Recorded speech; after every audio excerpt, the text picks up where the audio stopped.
Dans la plupart des manuels de probabilité, vous trouverez l'aiguille de Buffon et le paradoxe de Bertrand. C'est leur histoire que je vais vous raconter. Buffon, le voici. Ce portrait date de 1753, soit 20 ans après ce dont nous allons parler. Cette gravure a été réalisée à partir du portrait précédent, mais je trouve qu'il a l'air plus jeune. Bref, Buffon est rentré à l'Académie royale des sciences à 27 ans. 27 ans, ça peut vous paraître jeune pour devenir académicien, mais les temps ont changé. Dans ce tableau, j'ai mis quelques mathématiciens célèbres et l'âge auquel ils sont rentrés à l'Académie. Vandermonde ou Monge, qui sont rentrés après 35 ans, font figure d'ancêtres. La plupart sont rentrés avant 30 ans. Clairaut est devenu académicien à seulement 18 ans, et il lui a même fallu une dispense. Quand un jeune homme ambitieux voulait devenir académicien, il lui suffisait d'envoyer un mémoire, souvent de mathématiques d'ailleurs. L'article était examiné par des académiciens et si leur rapport était suffisamment élogieux, cela suffisait en général. Pour Buffon, c'est Maupertuis et Clairaut qui ont écrit le rapport. Il a été lu à l'Académie le 25 avril 1733. Messieurs de Maupertuis et Clairaut ont parlé ainsi sur un mémoire présenté par monsieur Leclerc, et une surcharge à côté précise de Buffon. Nous avons examiné par ordre de l'Académie un mémoire sur le jeu du franc carreau, présenté par monsieur Leclerc. Qu'est-ce donc que ce jeu du franc carreau? Bien sûr, on peut regarder dans l'encyclopédie de Diderot et d'Alembert, mais l'article sur le jeu du franc carreau cite justement le mémoire de Buffon. Franc carreau, sorte de jeu dont M. de Buffon a donné le calcul en 1733, avant que d'être de l'Académie des sciences. Voici l'extrait que l'on trouve de son mémoire sur ce sujet dans le volume de l'Académie pour cette année-là.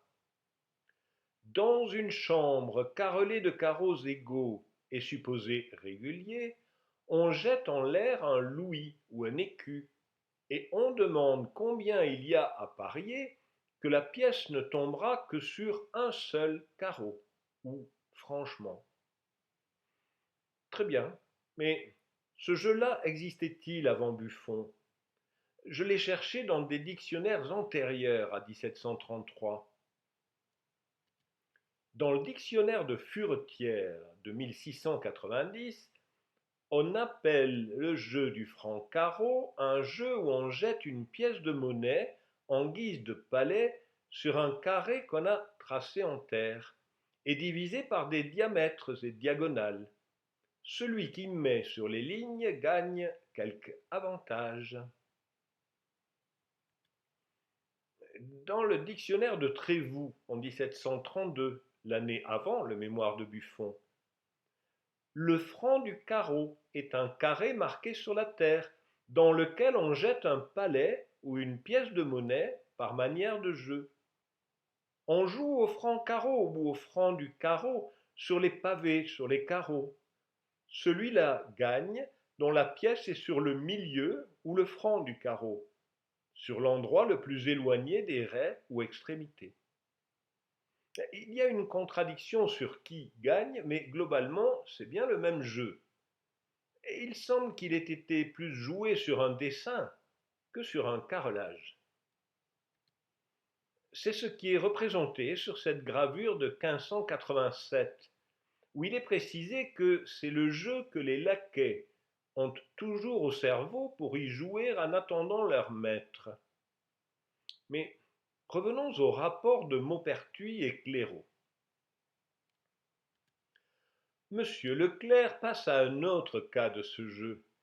Il suppose qu'au lieu d'une chambre carrelée, on le joue sur un plan séparé par des raies parallèles et que le corps que l'on jette est long sans largeur, comme une baguette de longueur déterminée.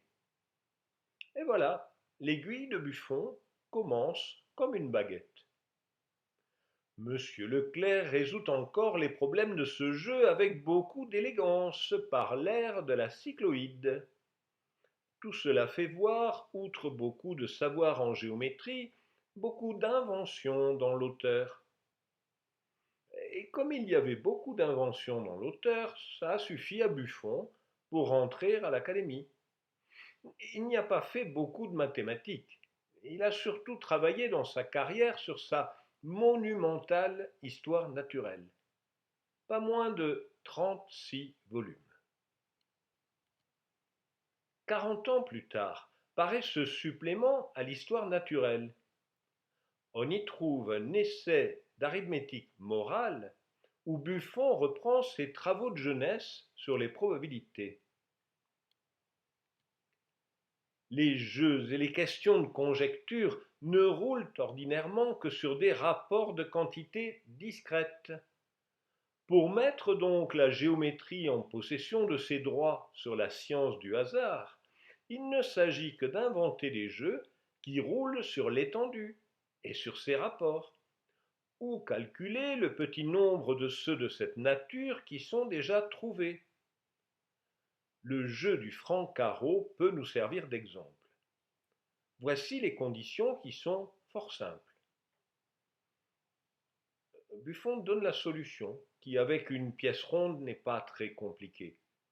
Puis il passe à d'autres cas. Mais si au lieu de jeter en l'air une pièce ronde, comme un écu, on jetait une pièce d'une autre figure, comme une pistole d'Espagne, carrée, ou une aiguille, une baguette, etc., le problème demanderait un peu plus de géométrie, quoiqu'en général il fût toujours possible d'en donner la solution par des comparaisons d'espace, comme nous allons le démontrer. Ah, voici donc enfin la fameuse aiguille, mais le mot démontrer n'est pas à prendre au sens actuel. Certes, il y a bien le résultat, il y a même une figure, et Buffon précise, toujours son point de vue d'expérimentaliste, on peut jouer ce jeu sur un damier avec une aiguille à coudre ou une épingle sans tête. Buffon était-il au moins le premier à donner le résultat? Non, même pas. Dans les années 1730, Buffon correspondait assez régulièrement avec un autre jeune homme, Gabriel Cramer. Ce Cramer est un Genevois qui a inventé plusieurs choses en probabilité, utilisées par d'autres.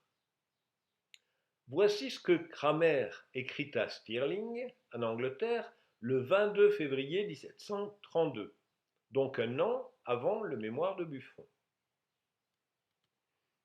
Voici un problème qui m'a occupé ces jours passés, et qui sera peut-être du goût de monsieur de Moivre.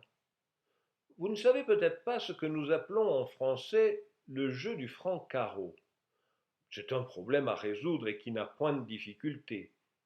Trouver la probabilité de gagner ou de perdre, les carreaux et les culs étant donnés. Mais si au lieu de jeter en l'air un écu qui est rond, on jetait une pièce carrée, le problème m'a paru assez difficile, soit qu'il le soit naturellement, soit que la voie par laquelle je l'ai résolu ne soit pas la meilleure. Donc, Cramer a résolu un problème sans doute aussi général que celui de Buffon, un an avant Buffon. Mais il n'a pas envoyé de mémoire à l'Académie. Le grand nom des probabilités après Buffon, c'est Laplace.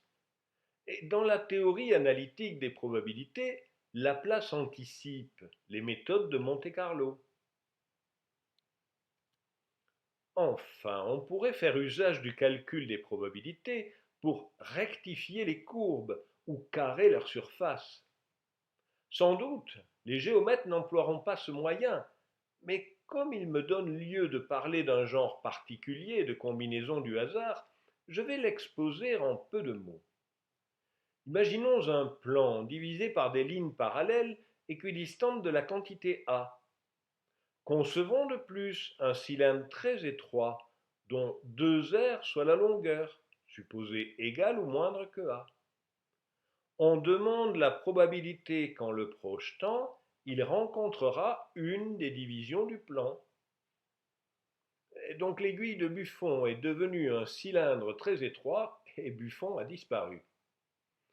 Ensuite, Laplace rajoute une autre série de lignes. Concevons maintenant le plan précédent divisé encore par des lignes perpendiculaires aux précédentes et équidistantes d'une quantité B égale ou plus grande que la longueur 2R du cylindre. Toutes ces lignes formeront avec les premières une suite de rectangles dont B sera la longueur et A la hauteur. Et Laplace résout le même problème. Remarquez comment les choses sont écrites. Le nombre total des combinaisons est 8a plus br moins 8r carré. Et le nombre total des combinaisons possibles est égal à 2pi ab. La probabilité est donc le rapport des deux. Laplace raisonne en nombre de cas favorables sur nombre de cas possibles, alors qu'il s'agit de quantités continues. Et ça ne le dérange pas plus que ça. Les choses en restent à peu près là, jusqu'à cet article de 1860. L'auteur est Joseph-Émile Barbier. Il a 21 ans et est encore élève de l'école normale. Oh, l'histoire de Barbier est assez triste. C'était un élève extrêmement brillant, qui impressionnait tout le monde, d'abord au lycée, ensuite à l'école normale. En sortant de l'école normale, il a eu un poste de professeur dans un lycée de Nice. Mais Barbier s'est révélé incapable de se mettre au niveau de compréhension de ses élèves. On lui a alors trouvé un poste d'astronome à l'Observatoire de Paris. Et là non plus, il n'a pas pu interagir correctement avec ses collègues. Quelques années plus tard, Bertrand, qui avait été son professeur à l'école normale, a retrouvé sa trace dans un asile. Il a tenté de le réintéresser aux mathématiques, mais Barbier a fini ses jours à l'âge de 50 ans, sans être sorti de l'asile. Dans cet article de 1860, Barbier propose plusieurs généralisations. Théorème 1. Un plan contient par mètre carré un fil flexible de longueur grand L mètre, affectant une forme variable. On y jette au hasard un fil flexible de longueur petit l mètre. La moyenne du nombre des points d'intersection oscille indéfiniment, quel que soit le nombre des épreuves, autour de 2 grand L petit l sur pi. Le oscille indéfiniment, c'est la loi des grands nombres. Barbier veut parler de l'espérance du nombre de points d'intersection. L'idée clé est que, tandis que la probabilité qu'il y ait intersection dépend de la forme, l'espérance du nombre de points d'intersection, elle, n'en dépend pas. Cette idée clé, Barbier dit qu'il la doit à Bertrand.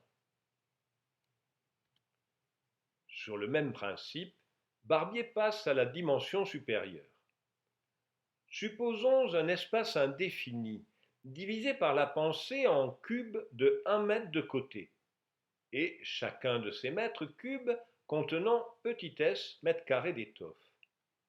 Un fil de longueur petit l passé au hasard dans cet espace traverse moyennement l'étoffe en SL sur 2 points. Ce théorème donne à peu près la moyenne du nombre de feuilles traversées par une flèche très fine qui parcourt une distance connue à travers un feuillage. Dans l'application suivante, un bassin qui renferme un acide peut altérer une étoffe. Le liquide distille par un certain nombre de trous.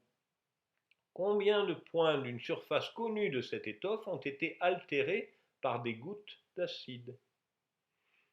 Les résultats sont un peu multipliés à plaisir, mais Barbier semble parfaitement conscient qu'il y a là un résultat général sur les intersections de sous-variétés aléatoires dans des espaces de dimension quelconque. On est assez loin du problème initial de l'aiguille. Celui qui a donné à Barbier l'idée de remplacer les probabilités par des espérances, c'est lui, Joseph Bertrand. Son manuel de calcul des probabilités date de 1889, presque 30 ans après l'article de Barbier. Il y décrit le problème de l'aiguille pour insister sur la différence entre probabilité et espérance.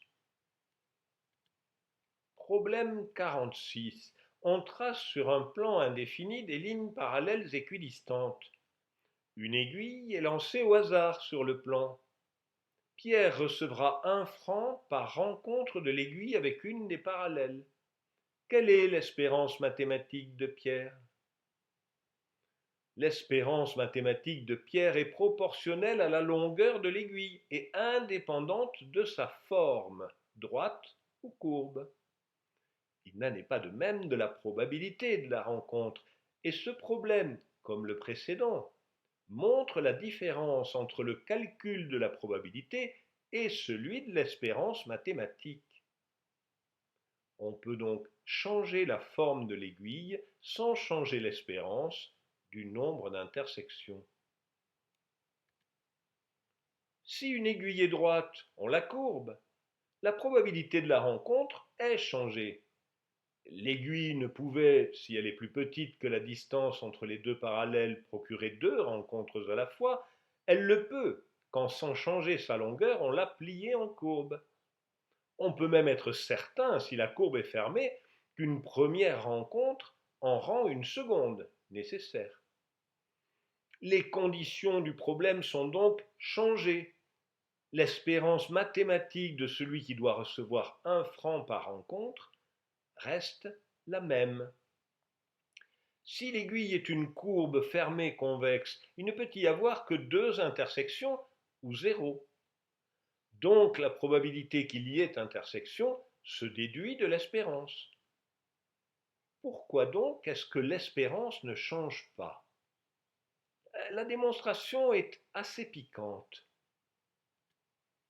Chaque élément de l'aiguille donne en effet une espérance indépendante des autres éléments qui lui sont attachés. Celui qui doit recevoir 1 franc par rencontre, c'est la même chose que 1 franc s'il y a rencontre quand une seule rencontre est possible, peut vendre à des acheteurs différents les droits résultant pour lui de chaque élément de l'aiguille.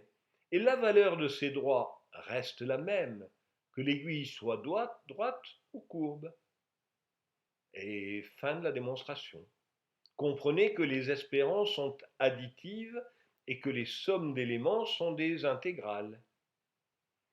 Bertrand précise généreusement que l'ingénieuse substitution d'un cercle à une aiguille rectiligne est due à M. Émile Barbier. Souvenez-vous de Laplace qui raisonnait en nombre de cas favorables sans se préoccuper du fait que les nombres n'étaient pas des entiers. Bertrand fait la distinction et explique pourquoi. L'infini n'est pas un nombre. On ne doit pas, sans explication, l'introduire dans les raisonnements. La précision illusoire des mots pourrait faire naître des contradictions. Choisir au hasard entre un nombre infini de cas possibles n'est pas une indication suffisante. Et Bertrand donne un exemple, le paradoxe qui porte son nom. On trace au hasard une corde dans un cercle. Quelle est la probabilité pour qu'elle soit plus petite que le côté du triangle équilatéral inscrit? Il donne 3 réponses différentes et observe: entre ces 3 réponses, quelle est la véritable? Aucune des 3 n'est fausse, aucune n'est exacte. La question est mal posée. Bertrand poursuit par d'autres paradoxes du même type, mais qui sont devenus moins célèbres. On choisit au hasard un plan dans l'espace. Quelle est la probabilité pour qu'il fasse avec l'horizon un angle plus petit que π sur 4? Cette question, comme la précédente, est mal posée, et les deux réponses contradictoires en sont la preuve. On fixe au hasard 2 points sur la surface d'une sphère. Quelle est la probabilité pour que leur distance soit inférieure à 10 minutes d'angle? Et dans ce cas, il y a une vraie application. Les probabilités relatives à la distribution des étoiles, en les supposant semées au hasard sur la sphère céleste, sont impossibles à assigner si la question n'est pas précisée davantage. Les probabilités ne sont pas le domaine de prédilection de Poincaré. Il n'y est venu que par la physique statistique. Il a quand même enseigné un cours de probabilité et les notes de ce cours ont été publiées en 1896. Elles ont été reprises en 1912, l'année de la mort de Poincaré. On y retrouve le problème de l'aiguille, mais il est posé de manière plus générale. C'est une courbe tracée dans un repère du plan. On déplace le repère et la courbe qui lui est attachée. En suivant, il traite le paradoxe de Bertrand à la lumière de sa solution au problème de l'aiguille. Et là, en raisonnant sur une droite fixe et une circonférence mobile, il trouve une solution, 1,5, qui est l'une des solutions de Bertrand. Il sait bien que ce n'est pas la seule. Revenons à Buffon et à son essai d'arithmétique morale de 1777. Il tire les leçons de son jeu du franc carreau. L'analyse est le seul instrument dont on se soit servi jusqu'à ce jour dans la science des probabilités pour déterminer et fixer les rapports du hasard. La géométrie paraissait peu propre à un ouvrage aussi délié. Cependant, si l'on y regarde de près, il sera facile de reconnaître que cet avantage de l'analyse sur la géométrie est tout à fait accidentel, et que le hasard, selon qu'il est modifié et conditionné, se trouve du ressort de la géométrie aussi bien que de celui de l'analyse.